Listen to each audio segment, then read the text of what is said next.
Welcome back दोस्तों। मैं दिल्ली से वापस आ चुकी हूँ और तब से कहानी बहुत आगे भी बढ़ चुकी है।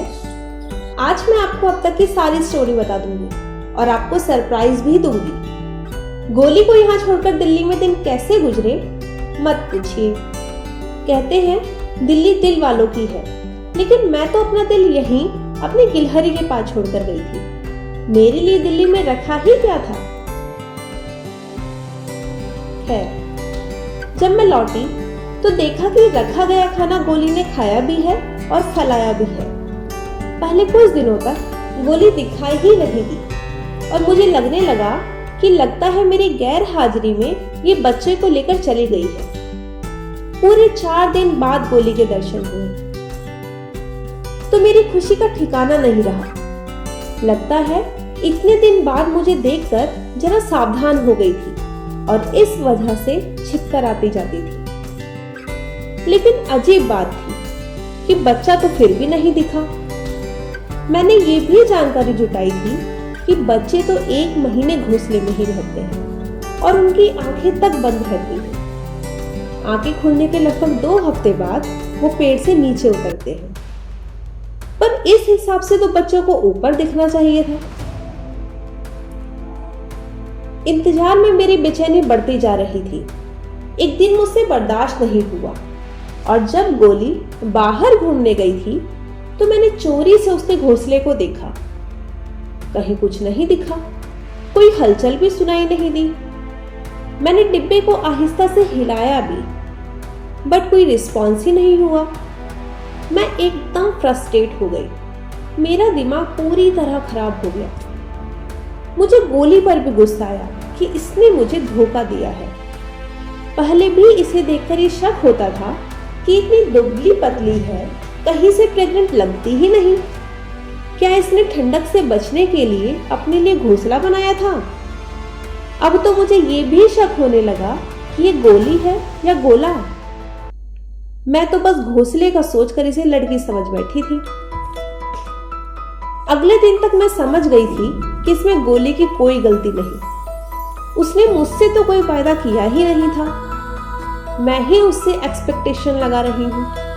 वो गोली हो या गोला, क्या ये कम है कि मेरे घर में रहती या रहता है, इस जगह को सेफ समझता है और मुझ पर ट्रस्ट करता है। मुझे लगा कि मुझे भी उससे जरा रिस्पेक्टफुल व्यवहार करना चाहिए। मैं शाम को मार्केट गई और उसके लिए स्टील की प्लेट और कटोरियां खरीद लाई और उसे सचमुच ये बर्तन काफी पसंद आए। अब वो इसमें से खाना उठाती है और पायदान पर बैठकर आराम से खाती है। अब पायदान भी उसी ने हथिया लिया है। बहरहाल झटका लगा 9 दिसंबर को। मैं नीचे बेड पर पड़ रही थी और ऊपर से खटर पटर की तेज आवाजें सुनाई देने लगी। मुझे चिंता हुई कि ऊपर क्या हो रहा है। बेड पर कुर्सी लगाकर मैंने टांट पर देखा तो हैरान हो गई। ऊपर एक बच्चा था। खुशी से मेरा दिल उछलने लगा। थोड़ी देर में एक और बच्चा दिखा। ये जुड़वा थे। मैं खुशी से उन्हें बुलाने लगी, चिंकू मिंकू, चिंकू मिंकू। बिना सोचे बिना पहचाने अनजाने में मैंने उनका नाम भी रख दिया था, चिंकू। उस रात मैंने खुशी में खुद को पार्टी भी दी और स्पेशल खाना बनाया। अब मेरा ध्यान पूरा समय टांट पर लगा रहता। गोली अब पहले के मुकाबले मेरे ज्यादा करीब आने लगी थी, लेकिन अब भी 1 मीटर की दूरी बनाए रखती। अगले दिन एक तीसरा बच्चा भी ऊपर दिख गया। मतलब सरप्राइज पर सरप्राइज मिल रहे थे। जुड़वा नहीं, तिड़वा। इसका नाम हुआ स्क्वायरी, जो मैंने सिंगल बच्चे की उम्मीद में बहुत पहले से सोच रखा था। वीडियो लंबी हो रही है तो बाकी स्टोरी संक्षिप्त में बताती हूँ। बच्चे भी टांड के उस छोर तक आने लगे जहां से गोली उतरती है, पर वे उससे आगे नहीं बढ़ पाते। टांड पर बच्चों की उछलकूद लगातार बढ़ने लगी। अभी कुछ दिन पहले एक दिन गोली अचानक बेचैन होकर गेट पर बैठ गई। और मेरी तरफ देखकर चिल्लाने लगी।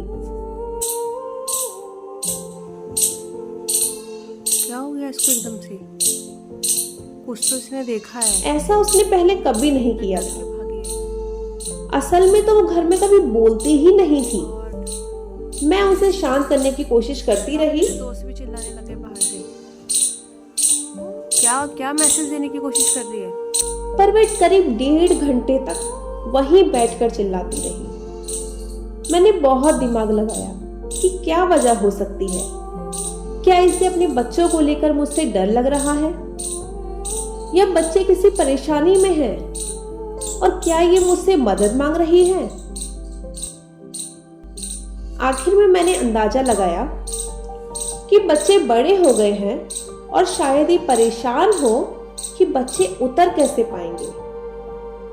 जब ये बाहर चली गई तो मैं छत पर स्टोर रूम में गई और बहुत खोजबीन के बाद सही साइज का एक बांस का टुकड़ा मुझे मिल गया। मैंने उसे टांड से सटाकर लगा दिया जिससे बच्चे आसानी से उतर सके। वापस आने पर गोली ने बांस का मुआयना क्या किया हो गया? और संतुष्ट होकर वापस चली गई। बच्चे अब बांस पर भी चढ़ते हैं और नीचे आने से झिझकते हैं, और मेरे बुलाने पर बड़े ध्यान से मुझे देखते हैं। गोली अब और फ्रेंडली हो गई है। फ्रूट और नट से ज्यादा उसे मेरे हाथ के बने चावल पसंद आते हैं। गोली, गोली, नो, डरते नहीं है, डरते नहीं है बाबू। थोड़ी मोटी भी हो रही है। मुझे उस दिन का इंतजार है जब ये मेरे हाथ से खाना खाएगी और बच्चे जमीन पर अपना पहला कदम रखेंगे। वीडियो अच्छी लगी हो तो लाइक और कमेंट जरूर कीजिएगा। आपके पॉजिटिव कमेंट्स का जवाब मैं जरूर दूंगी। आप भी बच्चों की अपडेट पाना चाहते हो तो चैनल को सब्सक्राइब कर लीजिए और बेल आइकन दबा दीजिए। अगर आप जानना चाहते हो कि गोली ने टैडी को क्यों काटा तो पिछली वीडियो जरूर देखें। जल्दी मिलते हैं। Tata, bye bye, thank you and happy new year.